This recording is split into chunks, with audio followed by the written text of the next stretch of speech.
We've got Michael Kosta, comedian, Daily Show correspondent, host of Warm and Fuzzy on Tennis Channel, host of the podcast Tennis Anyone. Was also in Paris with me for a weekend with Tennis Channel. Michael, so great to have you. So much fun having you in Paris. How have you been since coming home? Oh, man. I had the best situation. I popped in for 3 days, watched some tennis, still got to watch the finals at home on my couch with DVR. You were there for like 37 days. At least. How you do it. That's so much butter. It's so much sauce. I mean, I had a steak. I think they boiled it. It's not my cuisine.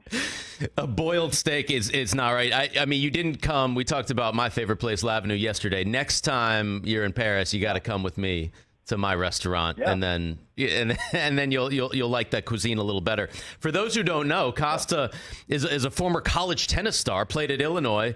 Was once ranked 864 in the world. So what was most memorable to you about your trip to the French Open, being a big tennis guy? Well, it's like when I was starting out in comedy, you would watch the greats, and it would almost be deflating. It was more like when you watched mediocre comics or bad comics that you thought, oh, I think I could do that. But when I went to the French Open and I watched world-class tennis players, it just made me feel worse about myself. It made me feel like I was nowhere near there. I had so far to go. I had a great serve, but that's it, Steve. If you got my serve back, you probably won the point. So these guys have so many weapons, and it's just like team sports too. The good teams, they have so many different ways to hurt you, and in a way, I watched tennis there, and I walked away feeling mildly depressed. You go all the way to Paris just to feel bad about yourself. Well, they're just so good, and their movement is so good, and watching it live, you see it. I had the opportunity to follow DA Points around once, the professional golfer, and watching how those guys get out of trouble. Well, they get in trouble, and then it's like they're just back in it. And it was the same with tennis. They would just get on a defensive situation, and they turn it offensive immediately. And that's just not how I played tennis. If I was in a defensive situation, I lost the point, dude. No defense, straight all offense. Paul Westphal back in the day. At Tennis Channel, you host the Warm and Fuzzy segments, which are different. It's a more relaxed setting. So you got all the stars to come in there. Who stood out to you or surprised you? Yeah, I mean, the number one player in the world at the time, Carlos Alcaraz, now it's Novak Djokovic. But I love talking to Carlos Alcaraz because he plays with such an animalistic hunger.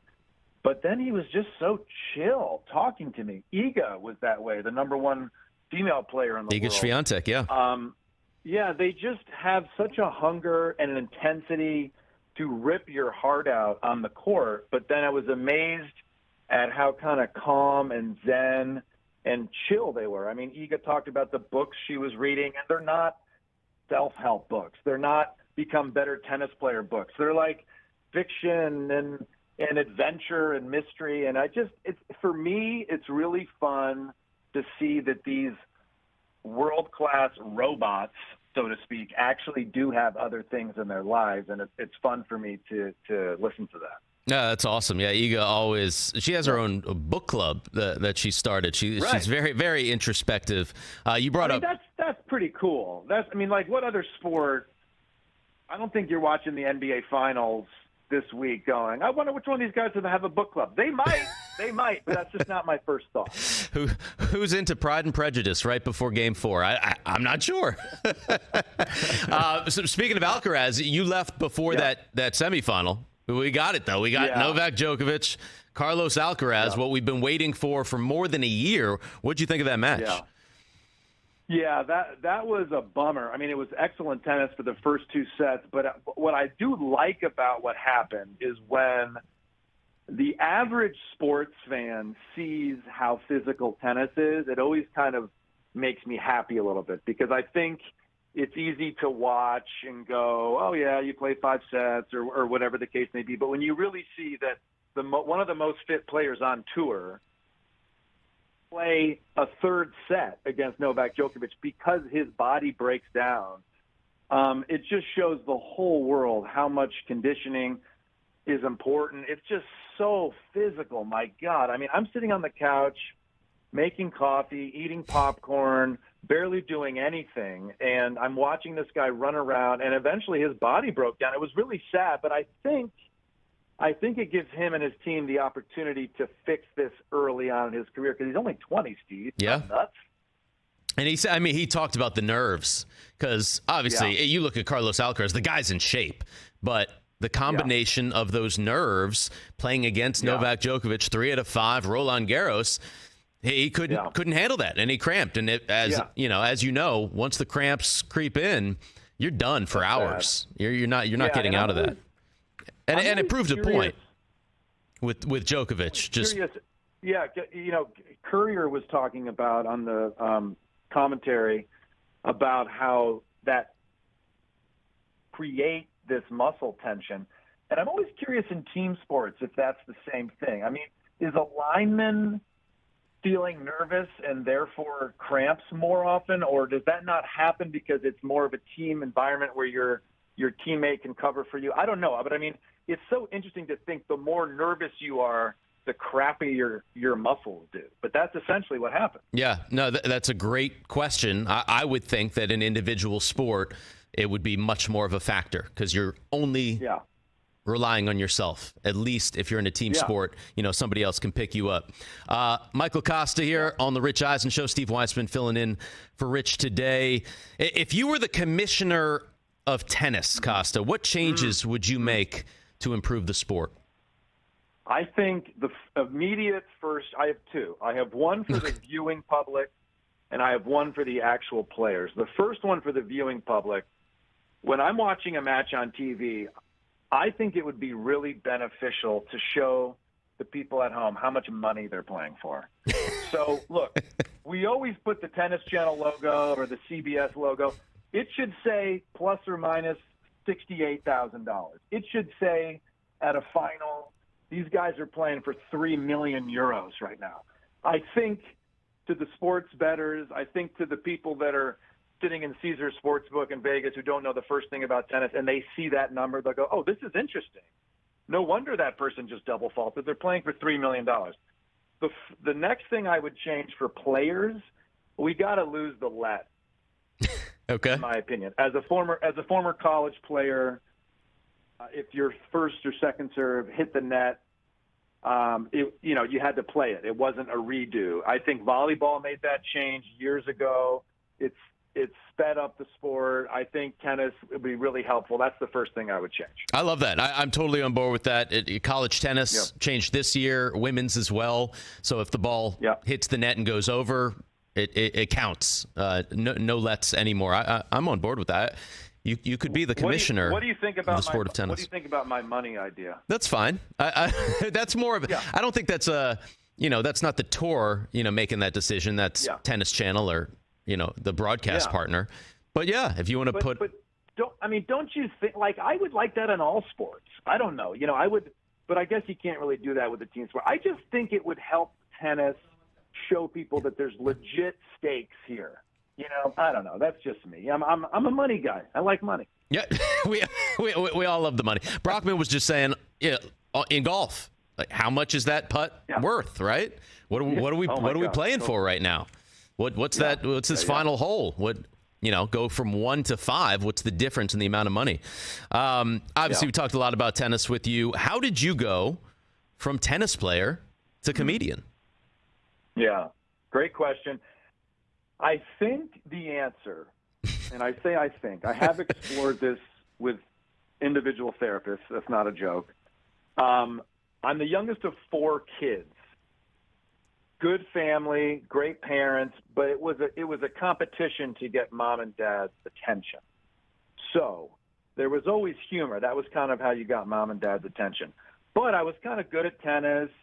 The good junior, wanted to go down that path, wanted to try to win Grand Slams. Obviously, I got a long way away from that. But while I was waiting for my matches, and there's a lot of waiting in tennis, there's a lot of waiting too, like me, because I would lose the first day of the week. I have 6 days to wait around. As a way to kind of deal with some nerves, as a way to get my head out of the sport, I would jot down funny things that happened at the airport. I would jot down funny ideas. I always liked comedy. And by the time I was done playing tennis, and by when I say being done, I mean I ran out of money, I had 4 notebooks of jokes, things that I thought were funny. So I was coaching at University of Michigan for 2 years. I signed up for an open mic at a German bar, and 21 years later, I'm talking to Steve Weissman, filling in for Rich Eisen, and it's a big success story. It all comes full circle from Ann Arbor, Michigan. That's incredible. So what was the process of getting on The Daily Show with Trevor Noah, Michael? Yeah, it was a really fun one. It was a hard one. There was an opening, and they're asked, and they said, "Can you send us an original piece in the commentary, a commentary on today's society that you write?" So I wrote a little piece about gun control, sent that in, didn't hear anything for 3 weeks, 4 weeks, thought they didn't even get it, double-checked that the link was clicked. Eventually, I got another email that said, "Can you come to New York and write another piece, a social commentary on our society?" I did a piece about the polarization of the United States politically, of course, trying to be funny, not all serious. And I knew, Steve, I knew something was up because I was living in LA at the time, and I went to the Comedy Store to do a set one Saturday night, and I'm on stage performing, and I look over and I go, "Is that Trevor Noah in the back watching me?" That's not the kind of thing I normally see. And I didn't know Trevor personally, but I knew he was the host of The Daily Show. And when you're kind of vying for a position, when the guy who hosts the show randomly shows up at your stand-up, I go, he might be interested in having me. So that was a good sign. And eventually he asked me to be on it, and man, am I thankful he did. What's he like? What's Trevor like? Oh, man, he's chill. He's a great boss. He was always so supportive of me, and this is what I loved about it. He wasn't always in agreement with me, but he loved comedy, and he loved when comics would share their point of view. Now, to bring it back to tennis, he loves tennis. Him and Roger Federer are boys. That's right. They're in a commercial for Switzerland. They're in this commercial together, and he had Roger on. And he said, "Kosta, come meet Roger." So now I'm chatting with Roger Federer, me, Trevor, and Roger. It's a dream come true. The three amigos. We went to the U.S. Open final the year Nadal beat Medvedev. We actually sat in the Tennis Channel box. Thank you, Tennis Channel. Medvedev went down 2-0, fought his way back to a 5th set. That was really where I fell in love with and was introduced to how good of a fighter Daniil Medvedev was. But Trevor's great, man. I've worked with a lot of people in showbiz. They're not all chill. They don't all text you, "Hey, that was a funny segment you did last night." A lot of them don't want you to look them in the eye. Trevor's the complete opposite. And, we miss him. We also miss The Daily Show right now because the writers are on strike. But hopefully that'll be resolved soon. You do such a great job with your segments on The Daily Show. I love watching them. And you do a lot of these man-on-the-street pieces that put you in potentially some precarious situations. What's the strangest situation that you've been in doing one of those bits? Yeah, that's a good question. Actually, you know what? I wasn't sure what the answer was, and then now I have it. I've done Trump rallies. I've done Times Square. We've had a lot of shootings in America, and they sent me out to Times Square to interview from other countries, America, about gun control and gun violence. That's always so interesting to hear what Venezuelans have to think, what the Polish have to think. So that's always fascinating. But my favorite that comes to mind is we went to a Trump rally in El Paso, but they dressed me as the Wall. So I was Ricky the Wall. I'm in costume. I look like a wall. And, we're kind of there to make fun of the Wall. We're kind of there to make fun of Trump supporters. I mean, that wasn't the goal, but you're dressed as the Wall, and this is Trump's big talking point. And, man, did they love it. They loved me. Pictures with me, arms around the wall, and it turned into this odd piece where it was more just everyone's infatuation for the Wall, and then, of course, there was a lot of protesters to the Wall. And it was just a very funny scene. And what was nice about it is that I was protected. I was in this costume, so no one really knew it was me. You became a mascot. I became a mascot. And, in fact, Fallon picked up on it. They didn't know it was me. They didn't know it was The Daily Show. And they were like, look at this crazy Trump supporter dressed as a Wall. And it just kind of took off a life of its own. Of course, there's real consequences and real ramifications for the Wall, and the border is not a joke. Of course, I truly believe that. But it was fun to watch scene unfold from the protection of a costume. Michael Kosta with us, Rich Eisen Show, Steve Weissman filling in today. Kosta, if you could play in the U.S. Open final in front of 22,000 screaming fans, Arthur Ashe Stadium, or do a solo comedy show at a sold-out Madison Square Garden, which would be the bigger thrill? I mean, that's not even a debate. 100% U.S. Open.